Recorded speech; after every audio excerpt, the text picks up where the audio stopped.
What's going on, everybody? Today we have an unboxing of the MsCube MS3-V1 Enhanced Edition Cube, which I'm super excited about.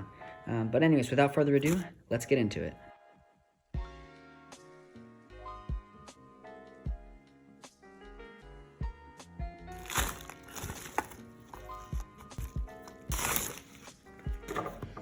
So here we have the MS3-V1 Enhanced Edition Cube, and it comes with a snazzy bag and a cube stand, which is really nice. Anyways, I'm going to go ahead and unbox this, and then we're going to talk a little bit about the story behind this cube and, like, what is it? Also, it has a stickerless cube. A stickered cube on the front, and I don't even think it comes in stickered, so I don't know what that's about, but I ordered stickerless, so.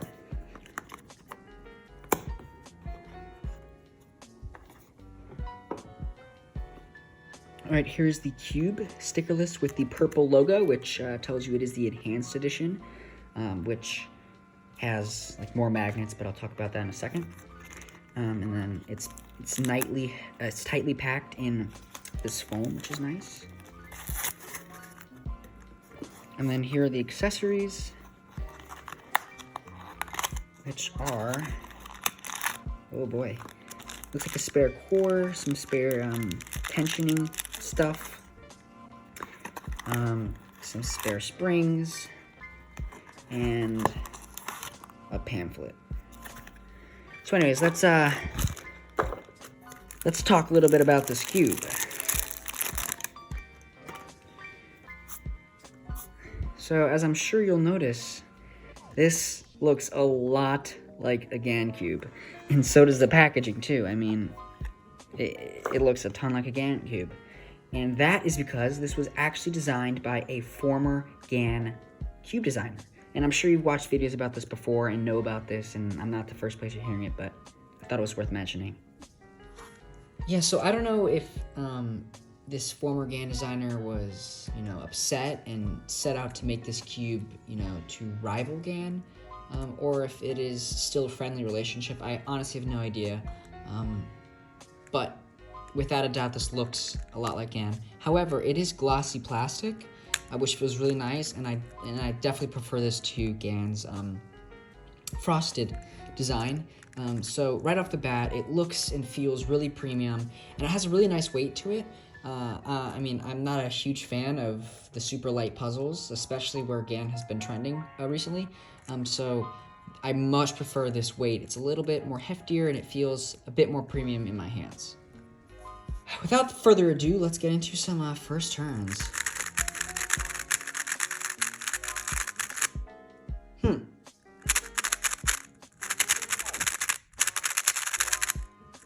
Interesting. Okay.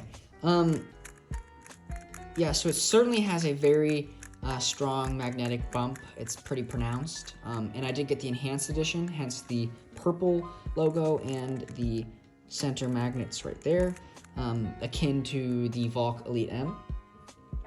And yeah, you definitely feel the magnets, and it feels like, the whole layer is sort of being attracted versus just the corners. So there's a lot more pieces being attracted to magnets, so it's a bit more bumpy. But I still like that feeling. But with regards to how the cube actually feels, it feels a lot like the Valk Elite M. It's got that like crispy, a little bit smooth underneath, but more crispy and swishy, a little bit crunchy, a little bit spongy almost feel. And I don't hate it. It's unique, that's for sure. It feels different. I mean, I prefer a smoother cube, but yeah, it feels pretty good. I'll have to use it more because it does feel a little bit dry, and maybe when I lube it, it'll become a little bit smoother. Let's check corner cutting real quick.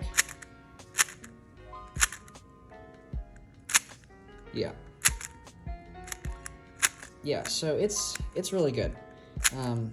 I really like it. It's pretty effortless. Really don't need much work at all. Yeah, I mean, I guess that's expected in a cube. That's $35, but cord cutting is good.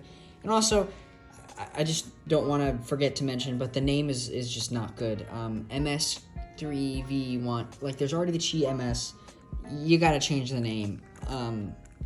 It's just not even that good of a name.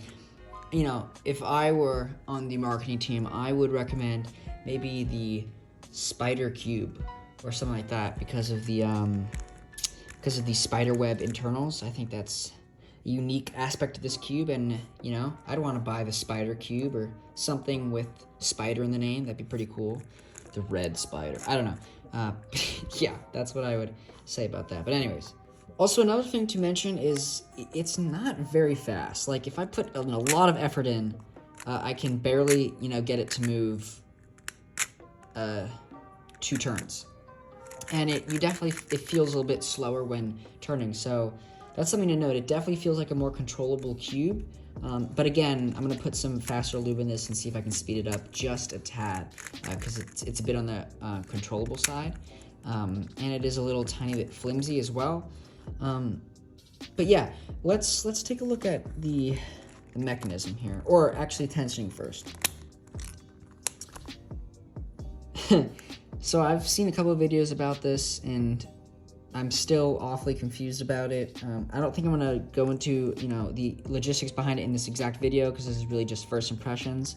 But in my review, I will go over what this actually does. But I believe you have a elasticity, and then like a centerpiece travel, and like the middle piece, like if you turn it counterclockwise, there's like 2 settings, and then this can be changed from 1, 2, 3, 4, 5. I believe this is centerpiece travel, although it might be elasticity. I don't even know. Yeah, and you can also take it out. Well, since it's out, let's take a look at it. So it's got huge springs. Oh, and then you can see the magnets in the centerpiece, which is what these edge piece magnets are attracted to as they turn. So that's cool. It's sort of like the Volcolite, however, the Volcolite was in the center caps that you could exchange out. And then here is the tensioning system, which I really don't know how it works, but it's there, and I'm sure you could figure it out, and there is a way to a dual adjustment system at least. All right, taking a look at the internals, we have a edge piece right here, and it looks a lot like the GAN 11 M Pro, which is interesting. And yeah, it's got the primary internals, which is super cool. Here you can see the magnets, and it's got that spider design, which I think acts very similar to the honeycomb design on GAN, where it just helps disperse the lube. Here it is on the corner piece as well. Looks pretty cool.